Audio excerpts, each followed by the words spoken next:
شروع اللہ کے نام سے جو بڑا مہربان اور نہایت رحم والا ہے۔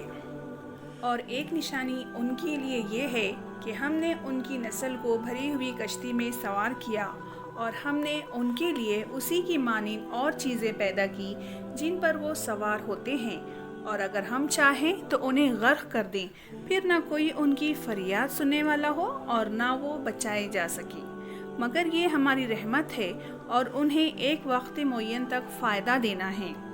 اور جب ان سے کہا جاتا ہے کہ اس سے ڈرو جو تمہارے آگے ہے اور جو تمہارے پیچھے ہے، تاکہ تم پر رحم کیا جائے، اور ان کے رب کی نشانیوں میں سے کوئی نشانی بھی ان کے پاس ایسی نہیں آتی جس سے وہ بے رخی نہ کرتے ہوں۔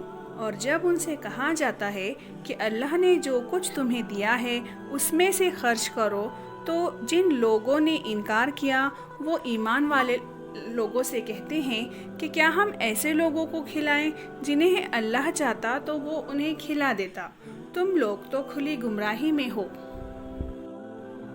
اور وہ کہتے ہیں کہ یہ وعدہ کب ہوگا اگر تم سچے ہو؟ یہ لوگ بس ایک چنگھاڑ کی راہ دیکھ رہے ہیں جو انہیں آ پکڑے گی اور وہ جھگڑتے ہی رہ جائیں گے، پھر وہ نہ کوئی وصیت کر پائیں گے اور نہ اپنے لوگوں کی طرف لوٹ سکیں گے، اور سور پھونکا جائے گا تو یکایک وہ خبروں سے اپنے رب کی طرف چل پڑے گی۔ وہ کہیں گے کہ ہائے ہماری بدبختی، ہماری خبر سے کس نے ہمیں اٹھایا؟ یہ وہی ہے جس کا رحمان نے وعدہ کیا تھا اور پیغمبروں نے سچ کہا تھا۔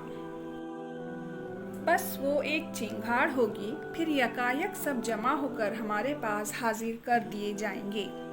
بس آج کے دن کسی شخص پر کوئی ظلم نہیں ہوگا اور تمہیں وہی بدلہ ملے گا جو تم کرتے تھے۔ بے شک جنت کے لوگ آج اپنے مشغلوں میں خوش ہوں گے، اور ان کی بیویاں سایوں میں مسہریوں پر تکیہ لگائے ہوئے بیٹھی ہوں گی۔ ان کے لیے وہاں میوے ہوں گے اور ان کے لیے وہ سب کچھ ہوگا جو وہ مانگیں گے۔ انہیں سلام کہلایا جائے گا مہربان رب کی طرف سے۔ اور اے مجرموں، آج تم الگ ہو جاؤ۔ اے اولاد آدم، کیا میں نے تمہیں تاکید نہیں کر دی تھی کہ تم شیطان کی عبادت نہ کرنا؟ بے شک وہ تمہارا کھلا ہوا دشمن ہے، اور یہ کہ تم میری ہی عبادت کرنا، یہی سیدھا راستہ ہے۔ اور اس نے تم میں سے بہت سے گروہوں کو گمراہ کر دیا، تو کیا تم سمجھتے نہیں تھے؟ یہ ہے جہنم جس کا تم سے وعدہ کیا جاتا تھا، اب اپنے کفر کے بدلے اس میں داخل ہو جاؤ۔ آج ہم ان کے منہ پر مہر لگا دیں گے اور ان کے ہاتھ ہم سے بولیں گے اور ان کے پاؤں گواہی دیں گے جو کچھ یہ لوگ کرتے تھے۔ اور اگر ہم چاہتے تو ان کی آنکھوں کو مٹا دیتے، پھر وہ راستے کی طرف دوڑتے تو انہیں کہاں نظر آتا؟ اور اگر ہم چاہتے تو ان کی جگہ ہی پر ان کی صورتیں تبدیل کر دیتے تو وہ آگے نہ بڑھ سکتے اور نہ پیچھے لوٹ سکتے۔ اور ہم جس کی عمر زیادہ کر دیتے ہیں تو اس کو اس کی پیدائش میں پیچھے لوٹا دیتے ہیں، تو کیا وہ سمجھتے نہیں؟ اور ہم نے اس کو شعر شاعری نہیں سکھائی اور نہ یہ اس کے لائق ہے۔ یہ تو صرف ایک نصیحت ہے اور واضح قرآن ہے، تاکہ وہ اس شخص کو خبردار کر دے جو زندہ ہو اور انکار کرنے والوں پر حجت قائم ہو جائے۔ کیا انہوں نے نہیں دیکھا کہ ہم نے اپنے ہاتھ کی بنائی ہوئی چیزوں میں سے ان کے لیے مویشی پیدا کیے، تو وہ ان کے مالک ہے، اور ہم نے انہیں ان کا تابع بنا دیا، تو ان میں سے کوئی ان کی سواری ہے اور وہ کسی کو کھاتے ہیں، اور ان کے لیے ان میں فائدے ہیں اور پینے کی چیزیں بھی، تو کیا وہ شکر نہیں کرتے؟ اور انہوں نے اللہ کے سوا دوسرے معبود بنائے کہ شاید ان کی مدد کی جائے، وہ ان کی مدد نہ کر سکیں گے، بلکہ وہ ان کی فوج ہو کر حاضر کیے جائیں گے۔ تو ان کی بات تمہیں غمگین نہ کرے، ہم جانتے ہیں جو کچھ وہ چھپاتے ہیں اور جو کچھ وہ ظاہر کرتے ہیں۔